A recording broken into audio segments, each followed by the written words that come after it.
আলহামদুলিল্লাহ ভালো আছি, শরীর স্বাস্থ্য ভালো আছে, সমস্ত কিছু ভালো আছে। তবে কয়েকটা জিনিস যেটা দেখছি যে অনেকেই আমার ছবি নিয়ে এআই দিয়ে ফটো করে নিজেই পোস্ট করছে, কাটিং ভিডিও পোস্ট করছে। দয়া করে এগুলো করবেন না, কারণ সাইবারের যে বিভিন্ন রকম ব্যাপার স্যাপারগুলো আছে, ধরুন আমার ছবি ব্যবহার করে বিভিন্ন রকম করছেন, বা অনেকেই অনেক রকম, অনেকে ভালোবাসার জন্য করছেন, অনেকে আবার যেন আরো ক্ষতি হয় তাই বিভিন্ন রকম কাটিং ভিডিও নিয়ে করছেন। এগুলো করবেন না, কারণ এগুলো ঠিক নয়। যাই হোক, আপনারা সকলেই কি বলবো অনেকদিন পর তো যাই হোক, আশা করি সকলেই ভালো আছেন, আর আল্লাহর রহমতে আপনারা সকলেই ভালো থাকুন, সুন্দর সুষ্ঠুভাবে। কি বলবো আর তানভীর, নবিউল, রোস্তাম, এই তো দেখছি সকলেই ভালোই আছে। আব্দুর রশিদ, আপনারা সকলে ভালো আছেন তো? হ্যাঁ, এই হলো ব্যাপার। অফিসে আছি আমি, অ্যাকচুয়ালি অফিসে সোম মঙ্গল বুধ এই 3 দিন বসি। কলকাতার যে আমার হাইকোর্টের অফিস, এইখানে আমি 3 দিন বসি, সোম মঙ্গল বুধবার। আর আমার অফিসের নাম্বার চেঞ্জ হয়েছে, উপরের কমেন্টে বা উপরের নাম্বারগুলো দেওয়া আছে। সবাই এই সব আছে, সব বসে আছে, সব কাজ চলছে। আর বিভিন্ন রকম ব্যাপার স্যাপারগুলো ছিল। যাই হোক, ভালো আছি, আপনাদের ভাই, প্রাণপ্রিয় ভাই খুব ভালো আছে আলহামদুলিল্লাহ। আর আপনারাও ভালো থাকুন। এই কি আছে, রেহেনা, আজহার, রিজওয়ান, আবিদ, শেখ, মুন্না সর্দার, আর আপনারা বিভিন্ন রকম করেছেন, তার জন্য বারবার মহান আল্লাহ তাআলার কাছেও কৃতজ্ঞতা স্বীকার করছি, আলহামদুলিল্লাহ বলছি, এবং আপনাদের সকলকেও শ্রদ্ধা জ্ঞাপন করছি এবং ভালোবাসা জ্ঞাপন করছি। কারণ আপনারা সকলেই যেভাবে শুরু থেকে শেষ অবধি, এখন অবধি অনেকেই কমেন্টে লিখছিলেন যে ভিডিও করুন, লাইভ করুন, তো ব্যাপার স্যাপার এই শারীরিক একটু ছিল, সব মিলিয়েই আলহামদুলিল্লাহ ভালো আছি। আপনারাও ভালো থাকুন। এবং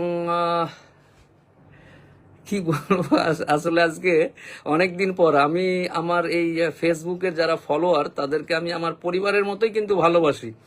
আমি ছিলাম না, কিন্তু আপনাদেরকে খুব মিস করেছি অন্তর থেকেই মিস করেছি। এবং আমি বিশ্বাস করি আমার যারা ফলোয়ার্স, তারা আমার অত্যন্ত কাছের এবং অত্যন্ত প্রিয়। এবং প্রিয় মানুষকে ছেড়ে দূরে থাকা কতটা কষ্টকর আপনারাও সেটা বুঝতে পেরেছেন। আপনারা সকলেই আমার আপন, সকলেই আমার ভালোবাসার মানুষ। কারণ আমার ব্যক্তিগত কারোর সাথে কোনোদিন কোনো রকম নেই। যাই হোক, সব মিলিয়েই ভালো আছি আলহামদুলিল্লাহ। আপনারাও ভালো থাকুন। আর অনেক মামলার এখন এই পেন্ডিং। তোমাদের আসামের কোথায় বাড়ি? কোকড়াঝাড় জেলার কোথায়? জেলা কোকড়াঝাড়, থানা কি? থানা আপনার বালাজান। বালাজান কি? বালাজানা আউটপোস্ট। থানাটার নাম কি? ও, থানা কোকড়াঝাড় প্রপারে। যাই হোক, অনেক প্রেশার, অনেক মামলার বিভিন্ন রকম পেন্ডিং কাজগুলো আছে, সেগুলোও দেখাশোনা করতে হবে। পুরো দমে কাজ চলছে এখন।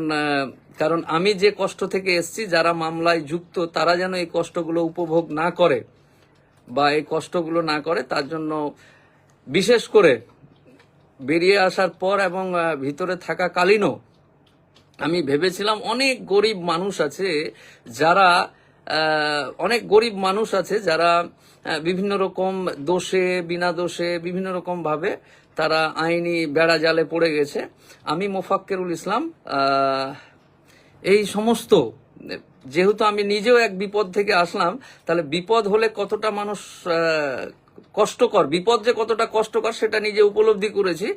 আগামী দিনগুলো যতদিন বেঁচে থাকবো, গরিব অসহায় মানুষগুলো যাতে আমার দ্বারা উপকৃত হয়, মহান আল্লাহ তাআলার কাছে এই দোয়া করি যেন গরিব এবং অসহায়, যারা বড়লোক, যারা ধনী, তাদের জন্য অনেকেই আছে, তো যে সমস্ত গরিব অসহায় মানুষগুলো বিভিন্ন রকম মিথ্যা মামলা হোক বা মামলাতে জড়িয়ে পড়েছে, তাদের যেন পাশে থাকতে পারি, এই কামনা করি। আর কি বলবো বুঝতে পারছি না, অনেকদিন পর দেখা আপনাদের সাথে। আশা করি আপনারা সকলেই ভালো আছেন। আজকে এতটুকুই বলি, বলুন। সাগর, দফাদার, হবিবুর, শেখ খায়রুল, সোহেল, সবারই মন্তব্য করতে পারলাম না। হ্যাঁ, শেয়ার করেছো দেখতে পাচ্ছি। বাসু গোরগাঁও থেকে, অনেক, শুধু রাজ্যের না, রাজ্যের অনেক বাইরেও আমার প্রিয় মানুষগুলো আছে। হ্যাঁ, সকলেই আমার কাছে প্রিয়। কেউ যদি ইয়ে করে সেটা তার ব্যাপার, কিন্তু আমার কাছে তারা অত্যন্ত প্রিয়। এবং সঞ্জয় দাস আসাম থেকে, গোলাঘাট, আসামের গোলাঘাট চিনো? কোথায়? এটা তো আমার থেকে অনেক দূরে। কোন জেলা ওটা? এটা গোলাঘাটে পড়ে। গোলাঘাট গেছো? গোলাঘাট কোনোদিন? আমি এমনি যাইনি গোলাঘাট। এমনি যাওনি? গুয়াহাটি থেকে দূরে। আচ্ছা, যাই হোক, বিশ্বাস সাহেব, ভালো থাকুন। আজকে এতটুকুই, শুধু আপনাদের এবং মহান আল্লাহ তাআলার শুকরিয়া আদায় করার জন্যই এইটুকু করলাম। পরবর্তীতে ইনশাআল্লাহ সবকিছু ঠিকঠাক থাকলে দেখা হবে আপনাদের সাথে। একটা কথা আপনাদের জেনে রাখা ভালো, সারা পশ্চিম বাংলায় তথা সারা ভারতবর্ষে যে সমস্ত এই মাদ্রাসা নামে প্রতিষ্ঠানগুলো গড়ে উঠেছে, এই মাদ্রাসা নামে প্রতিষ্ঠানগুলো এখানে আদর্শমূলক যে কিছু কোর্স মানুষকে শেখানো হয়, আর এই প্রতিষ্ঠানগুলো কেন্দ্র সরকার টাকা দেয় না, রাজ্য সরকার টাকা দেয় না, কোনো বিদেশি কোনো সংস্থা থেকে এই প্রতিষ্ঠানগুলো টাকা পায় না। এলাকার মানুষ যারা ইসলামকে ভালোবাসে, যারা ইসলাম দরদে, কোরআন ও হাদিসে বিশ্বাসী, এই সমস্ত দিনী মুসলমান ভাইরা তাদের মেহনতের পয়সা থেকে যে সংসার চলার পরে কিছু অবশিষ্ট টাকা থাকলে পরে তারা মুক্ত হস্তে এই মাদ্রাসাগুলো দান করেন বলে আজ ওই প্রতিষ্ঠানগুলো টিম করে বেঁচে রয়েছে। প্রতিষ্ঠানগুলোর শিক্ষা কি হয়? আল্লাহর নবী 1450 বছর আগে বলেছেন যে একটা সন্তানের জান্নাত তার মা বাপের পায়ের নিচে।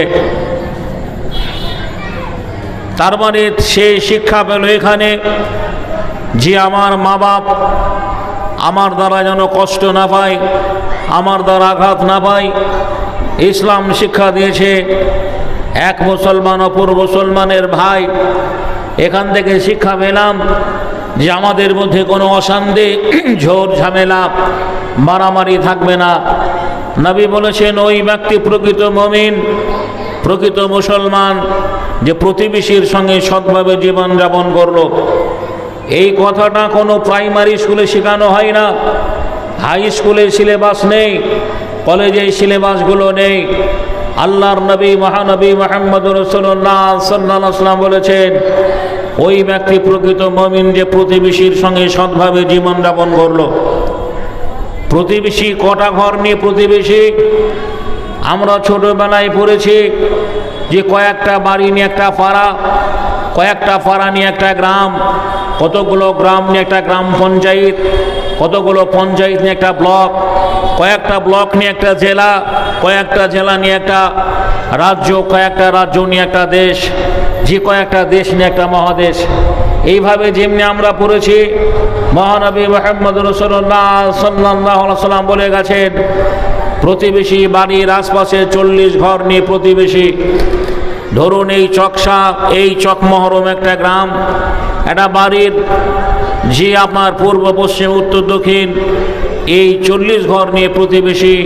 তাহলে আমার বাড়ির দক্ষিণে একটা অমুসলমান থাকতে পারে, একটা অন্য ধর্মের মানুষ যে সে বসবাস করতে পারে, সে আমার প্রতিবেশী। আল্লাহর নবী বললেন প্রতিবেশীর হক তোমরা আদায় করো, প্রতিবেশীর সঙ্গে সৎভাবে জীবনযাপন করো, যে তোমার অভাবে অনটনে আপদে বিপদে সব সময় প্রতিবেশীর সঙ্গে তোমরা ওতপ্রোতভাবে জড়িত থাকো। মা আয়েশাকে বলা হয়েছে, আয়েশা রে, যে বাড়িতে কোনো খাবার ভালো মন্দ রান্না হলে প্রতিবেশীর বাড়িতে তুমি পৌঁছে দেবে। তাহলে মাদ্রাসাতে এগুলোই শেখানো হয়। তার মধ্যে ধর্মীয় কিছু কথা রয়েছে, যেমনি আমাদের ইসলাম ধর্মের যেগুলো ফরজ না করলে সে মুসলমান থাকবে না, যে নামাজের বিধান, যে একটা মুসলমান হতে গেলে তাকে নামাজ পড়তে হবে, এই শিক্ষা দেওয়া হয়। আল্লাহর নবীকে সাহাবীরা জিজ্ঞাসা করলেন, ও আল্লাহর নবী, আপনি বলুন মুসলমান আর অমুসলমানদের মধ্যে পার্থক্য।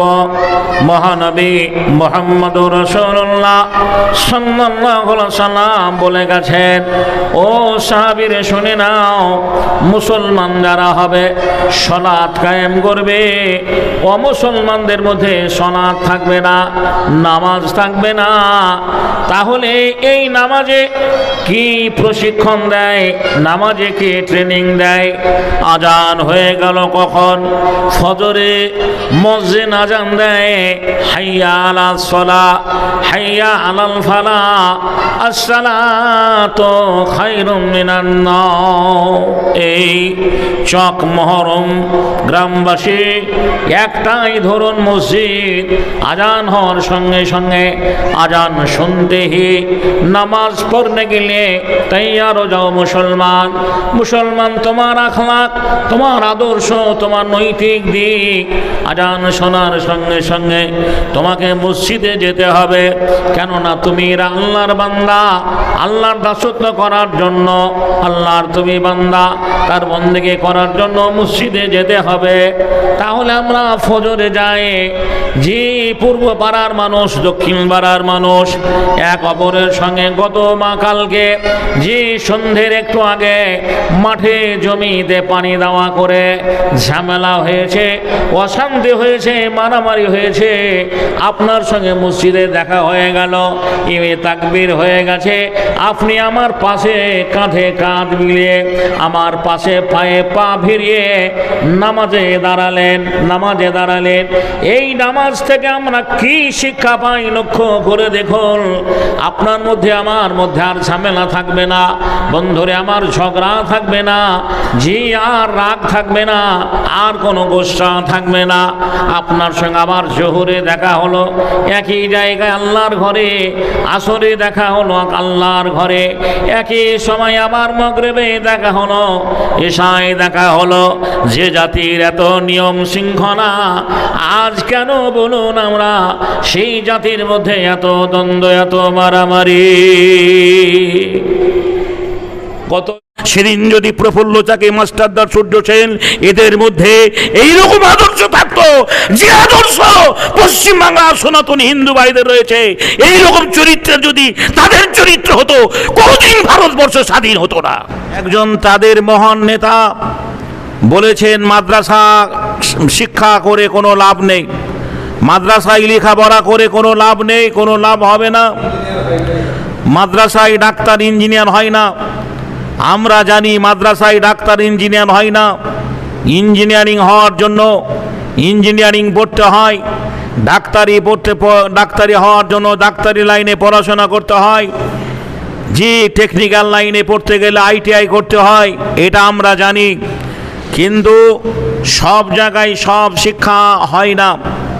এখানে এক জায়গায় লেখা আছে যে বস্ত্রালয়, এখানে লেখা আছে যে বস্ত্রালয়। এখন সেই বস্ত্রালয়ের দোকানে গিয়ে যদি কেউ বলে যে আমি এখানে লোহা নেব, 1 কুইন্টাল রড নেব, সেখানে পাবে না।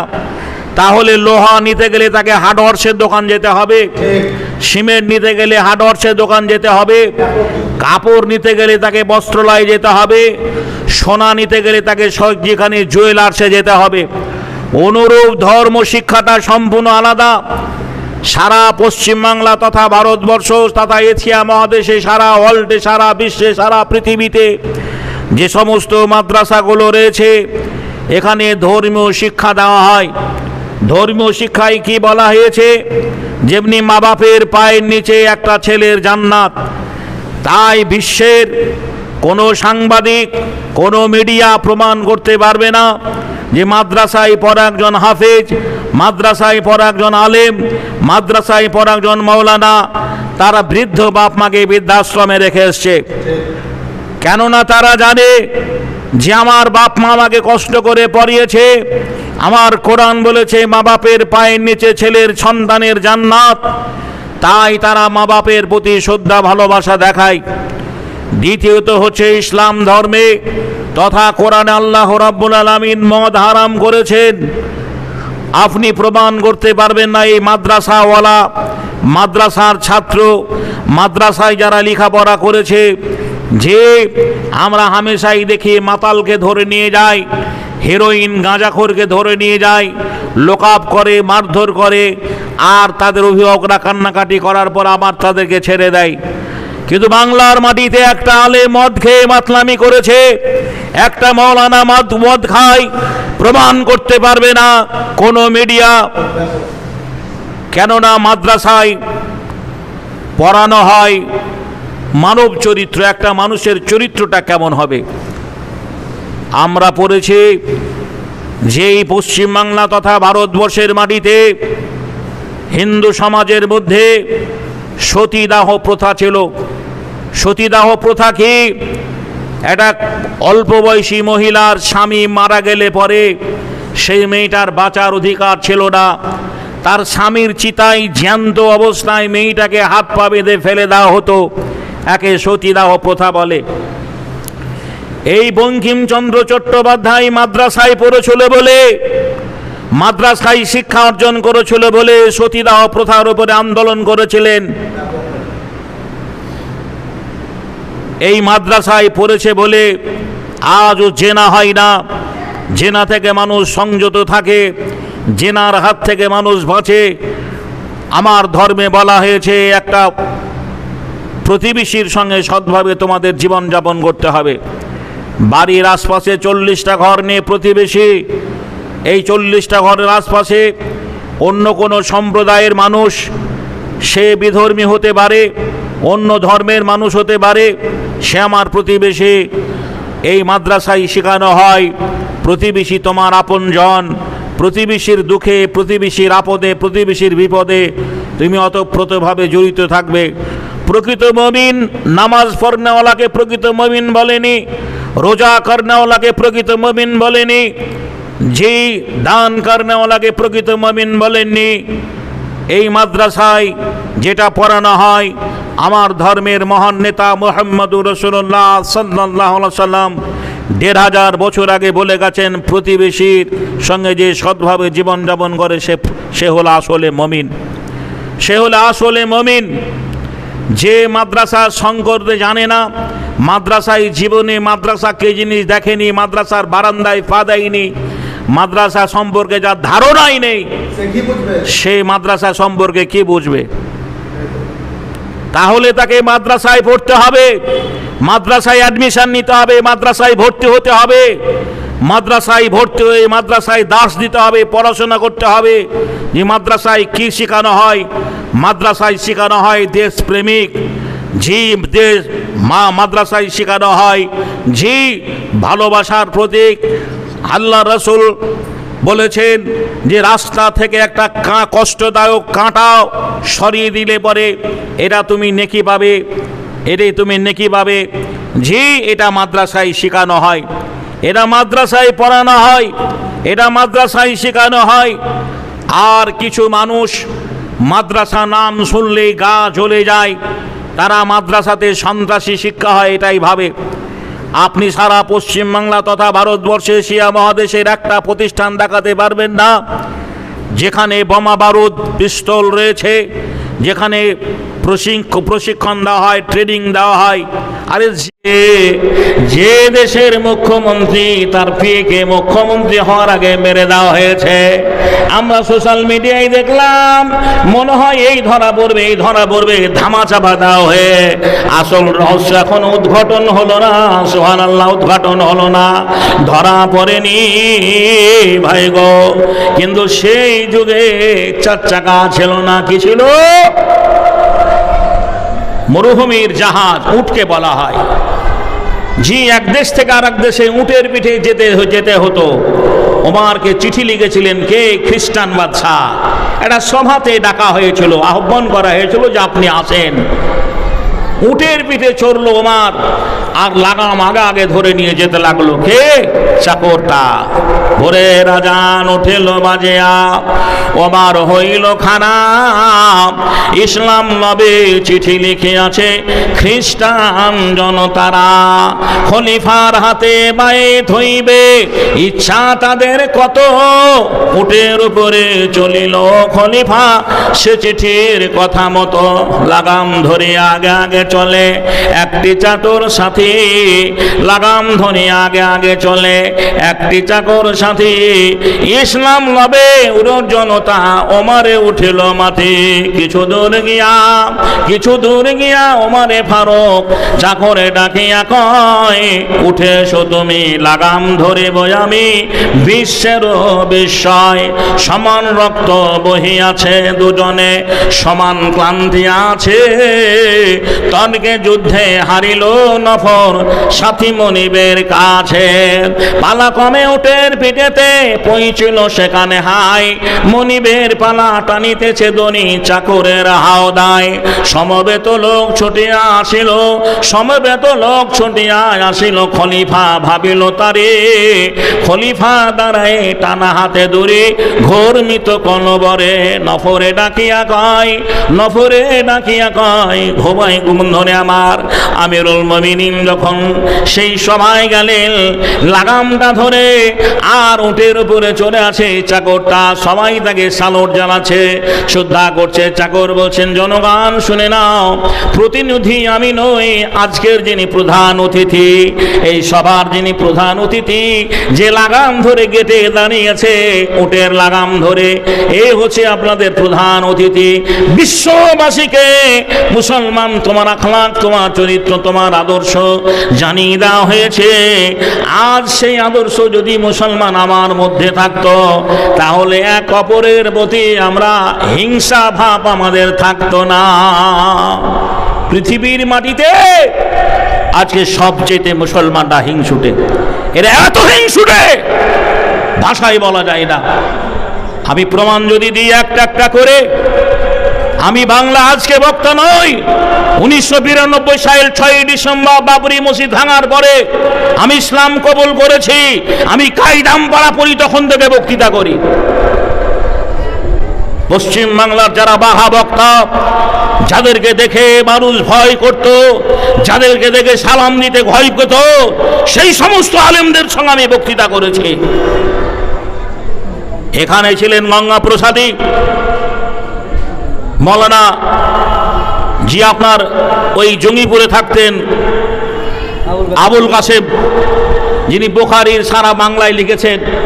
ওই আবুল কাসেম তখন দাপুটে বক্তা, যার সামনে আলেমরা কথা বলার লোক ছিল না। আমি তার সঙ্গে বহু মঞ্চে ঘুরেছি।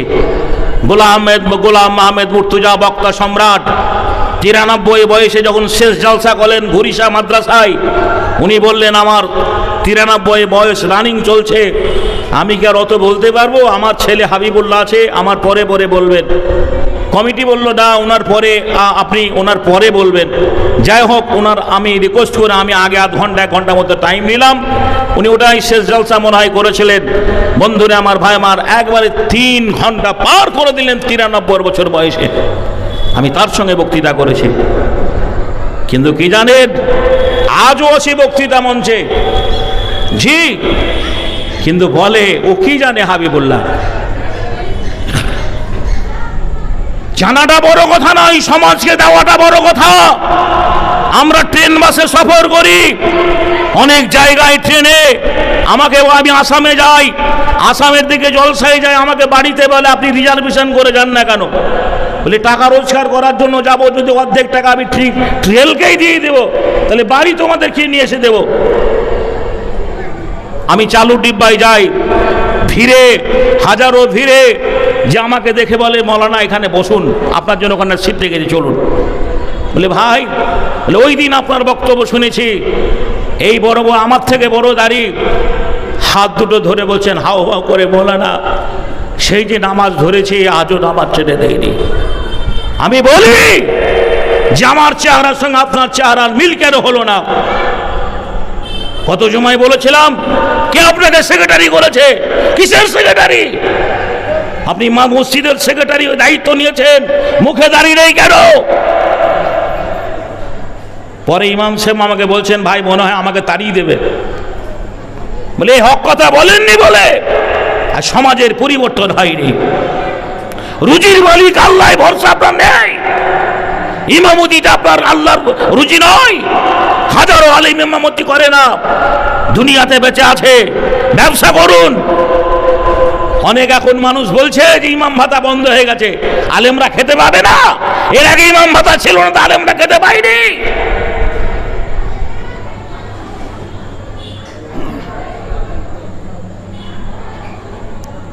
যেখানে আল্লাহ রাসূল বলেছেন গীবাত করলে পরে জেনার সমতুল্য গুনাহ হবে, একটা আলেমের অনুপস্থিতিতে চায়ের দোকানে আপনি কেন তার সমালোচনা করেন? আপনি কেমন নামাজি যার পিছনে আপনি মুক্তাদি হয়ে নামাজ পড়েন, যিনি আপনার ইমাম? কোনো কারণবশত বাড়ি গেলে তার ব্যাপারে আপনি মসজিদ থেকে বাইরে চায়ের দোকানে সমালোচনা কেন করেন? ভাইয়ের আবার চলার প্রসেস পদ্ধতি আমাদের ভুল হয়ে গেছে। আমাদের মধ্যে যদি ইসলামের আদর্শ থাকতো, রাসূলের আদর্শ থাকতো, তাহলে আজ যে সমস্ত বিধর্মী ভাইদের কাছ থেকে আমরা অনেক রকমের আওয়াজ শুনতে পাচ্ছি, আওয়াজগুলো আমরা শুনতে পেতাম না। একদিন আমাদের আদর্শকে লক্ষ্য রেখে বিধর্মীরা সালুট জানিয়েছে, সম্মান করেছে, শ্রদ্ধা করেছে, কালেমা পড়ে মুসলমান হয়েছে। আজ কেন আমাদের আদর্শ থেকে তারা ঘৃণা করছে, নাক ছিটকাচ্ছে? আমরা ইসলাম থেকে সরে গেছি বলে। যাতে ইসলাম থেকে সরে না যায়, যাতে মানুষে আবার আল্লাহর দ্বীনকে ভালোবাসে, আল্লাহর ডাকে ফিরে আসে, যার জন্য এই মাদ্রাসাগুলো করা হয়েছে। এখানে কি বলছেন, যেখানে চুয়াপুকুর মাদ্রাসা রয়েছে, এখানে মাদ্রাসা রয়েছে, এইরকম হাফসা মাদ্রাসা রয়েছে, বহু প্রতিষ্ঠানগুলো রয়েছে যেখানে ইসলামের আদর্শ প্রসঙ্গে শেখানো হয়। অমুসলমানরা না জেনে না বুঝেই তারা খারাপ মন্তব্য করেন, তাদের দাওয়াত দেওয়া উচিত। আপনারা আসুন, প্রতিষ্ঠান দেখে যান যে কি পড়ানো হয়। আল্লাহ রাব্বুল আলামিন আমাদের বুঝার তৌফিক দান করেন, জোরে বলুন আমিন। আমি এইরকমই একটা মাদ্রাসায় এই চাহা মাদ্রাসায় পড়েছিলাম বলে যে দুটো কথা বলার সুযোগ পেয়েছি। যদি না পড়তাম তাহলে রাজমিস্ত্রি করতে হতো। বন্ধুরা আমার, ভাইরা আমার, তাই এই প্রতিষ্ঠানকে বাঁচাতে হলে আপামর জনগণ যারা মাইকের আওয়াজ শুনতে পাচ্ছেন, আপনাদের পায়ে ধরে বলবো আপনারা সামনে আসুন। বিশেষ করে গ্রামের মানুষ যারা এই প্রতিষ্ঠান দায়িত্ব নিয়ে করেছেন, যে আপনাদের গ্রামের গৌরব, গ্রামের ঐতিহ্য, আজকে সেটা মাথায় রেখে আমি আগেই বলেছি বক্তৃতার প্রারম্ভে, এই মাদ্রাসার কেন্দ্র সরকার টাকা দেয় না, রাজ্য সরকার টাকা দেয় না। পরিকল্পিতভাবে যে আপনার কি বলছেন চক্রান্ত চলছে, যাতে আগামী দিনে আমাদের এই প্রতিষ্ঠানগুলো বন্ধ হয়ে যায়, সেই দিকে লক্ষ্য রেখে আমরা আসি। যে আজকে এই দিনী প্রতিষ্ঠানের দিকে লক্ষ্য রেখে কত ইয়াতীম অনাথ সন্তান এই মাদ্রাসায় লেখাপড়া করে, পাঠরত করে। ভাই গো, আমরা মুক্ত হস্তে তাদের দিকে লক্ষ্য রেখে এই মাদ্রাসায় আমরা দান করে যাই। ভাই গো, একটা লোক যদি 10,000 টাকা একটু আমার হাতে দিতেন, আল্লাহে এই কুরবানির চাঁদে আমি তার জন্য দোয়া করতাম। আপনারা আমাকে সবাই চেনেন, জানেন, এখানে বড় বড় মহরথীরা রয়েছেন, ইনারা আমাকে চেনেন, জানেন। একটা কথা জেনে রাখবেন, একদিন ইসলামের আদর্শকে লক্ষ্য রেখে, ইসলামকে ভালোবেসে, আপনারা আমার জীবনী প্রসঙ্গে শুনেছেন আমি একটা বেদিনের ছেলে, বেধর্মীর ছেলে। আজও মা বাবা ওই ধর্ম রয়েছে, ওই ধর্মে রয়েছে। একদিন ইসলামের আলোপে হেদায়েতের মালিক আল্লাহ আমার মতো একটা নগণ্য ছেলেকে আল্লাহ দ্বীনের কথা বলি নেবেন বলে আজও বাঁচিয়ে রেখেছেন। তাই আপনাদের কাছে বলবো, ভাই গো, এই মাদ্রাসার দিকে লক্ষ্য রেখে আমি একটা অযোগ্য মানুষ, আপনার মৃত্যু মা বাপের জন্য দোয়া দিয়ে যাব। একজন আল্লাহওয়ালা, মাদ্রাসা দরদি, কোরআন দরদি, বন্ধুরে আমার, ইসলামী হিতাকাঙ্ক্ষী একটা ভাই, কোনো কন্ডাক্টর, বিল্ডিং কন্ডাক্টর, ঠিকাদার, কোনো রাজমিস্ত্রি ভাই, কোনো ব্যবসায়ী, চাকরিজীবী, প্রতিষ্ঠিত ধনী মানুষ 50,000 নয়, যে 1 লাখ নয়, আমি 10,000 টাকা চেয়েছি। একটা ভাই যদি একটু আমার কাছে এসে বলতেন, ভাই এই মাদ্রাসাকে লক্ষ্য রেখে আমি 10,000 টাকা দান করব, আমি তার জন্য দোয়া করব। ভাই গো, সবাই বেশি নেই, যে আপনারা জানেন যত সম্ভব 10:30টার মধ্যে কি বলছেন এই জলসা সমাপ্তি করতে হবে। আমি গত পরশু দিনকে একটা প্রোগ্রামে ছিলাম, ওটা রানীনগরের শেষ বর্ডার, ওটা ডোমকল থানা, গ্রামটার নাম হচ্ছে ধুল্লাউড়ি হাটপাড়া, ধুল্লাউড়ি হাটপাড়া। সেখানে আমি ছিলাম, আজিজুল হক বলে একটা বক্তা ছিলেন, আর একজন বক্তা ছিলেন। কমিটি বললেন যে আমরা পারমিশন করেছি, থানা পারমিশন, তাতে ওদের থানা পারমিশনের কাগজে 10:30 পর্যন্ত আছে। তো মোটামুটি 12টা পর্যন্ত জলসাটা হয়েছিল, অসুবিধা হয়নি। তো আমরা যখন 12টার সময় জলসা ছেড়ে দিলাম, তার পাশেই দেখছি আমার সনাতনী হিন্দু ভাইরা যে হরিনাম সংকীর্তন দিব্যি গাইছে আপনার, ওরা ফজর পর্যন্ত গাইলো, কোনো ব্যাপারই নেই। কিন্তু না যে ভাই এমনিতেই জলসার জোয়ানি কাল 12টার মধ্যে আর কেউ লোক থাকে না, যে তাই 12টার আগেই 10:30 পর্যন্ত পারমিশন করা হয়েছে, তাতে 11টা পর্যন্ত আমার জলসাটা চলবে, তারপরে বন্ধ হয়ে যাবে। সেদিকে লক্ষ্য রেখে সময় দিকে গুরুত্ব দিয়ে আপনারা মূল্যবান সময় নষ্ট করবেন না। পিছনের বক্তাগুলো যারা আছেন তারা হয়তো আদায় করার সুযোগ পাবেন না।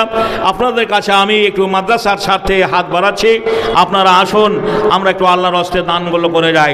ও ভাই মুসলমান, মতের আগে কর দান, এসব তোমার বেগানা হবে, সবই কিছু পরে রবে, আপন হইবে গোরস্থান। ও ভাই মুসলমান, মতের আগে কর দান, আর এসব তোমার বেগানা হবে, সবই কিছু পরে রবে, আপন হইবে গোরস্থান। ও ভাই মুসলমান, মতের আগে কর দান। মনে হয় 10,000 টাকা দেওয়ার মতো এই চক মহরম গ্রামে একটা লোকও পাওয়া যাবে না, তবে 5,000 দেবেন এমন একটা লোক, সুবহানাল্লাহ। জি, দেখি তো আপনার এরা হাজার হাজার টাকা দেয়, তো দিয়েছেন এরকম লোক দান দেয়নি মনে, একবারই কেউ দেয়নি, একবার দিয়ে ওইগুলো একটা লিস্ট আমাকে দেন দেখি, আপনার একটা লিস্ট আমাকে ধরিয়ে দেন দেখি, একটু আপনার চেষ্টা করি আল্লাহর দিনের জন্য, মাদ্রাসার জন্য। একটু ভাই আসি আমরা, দানগুলো একটু চটচট করে দিয়ে যাই, আপনার চটচট করে বলুন আপনার। জি হ্যাঁ,